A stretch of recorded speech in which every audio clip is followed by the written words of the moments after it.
Dasar di Kabupaten Aceh Jaya menerima makanan bergizi oleh pemerintah. Ya, pemberian makanan bergizi di Aceh Jaya sebagai bentuk kepedulian pemerintah untuk mendukung penanganan rawan pangan dan gizi bagi siswa dalam meningkatkan SDM generasi emas tahun 2045.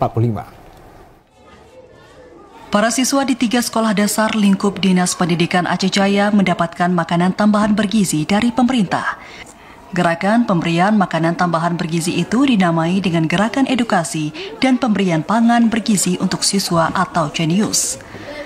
Sejumlah sekolah yang mendapat program tersebut di Kabupaten Aceh Jaya, diantaranya SDN 3 Calang, SDN 4 Calang, dan SDN 1 Setia Bakti. Pemberian makanan bergizi disambut baik oleh berbagai pihak. Dengan adanya program itu, gizi para siswa bisa terjaga dan mampu meningkatkan status gizi siswa. Salah seorang siswa Sekolah Dasar Negeri 3 Calang, Dela, mengatakan pemberian makanan bergizi untuk siswa dinilai sangat bagus dan diharapkan bisa dilanjutkan setiap tahunnya. Pemberian makanan bergizi untuk seluruh siswa di sekolahnya sejauh ini sudah dilakukan sebanyak 4 kali. Programnya sangat bagus, kalau bisa untuk ke depan dinaikkan lagi setahun 40 kali. Sudah berapa kali dapat? 4 kali. Harapannya untuk setiap tahun kalau bisa dikasih lagi lah untuk setiap sekolah kan. Sementara itu, PJ Bupati Aceh Jaya, Murtala, mendukung penuh pemberian makanan tambahan bergizi bagi siswa.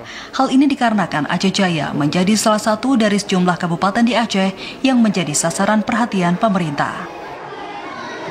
Ini tahap kedua. Ada beberapa kriteria yang ditentukan oleh pemerintah sehingga tidak semua sekolah memperoleh bantuan itu.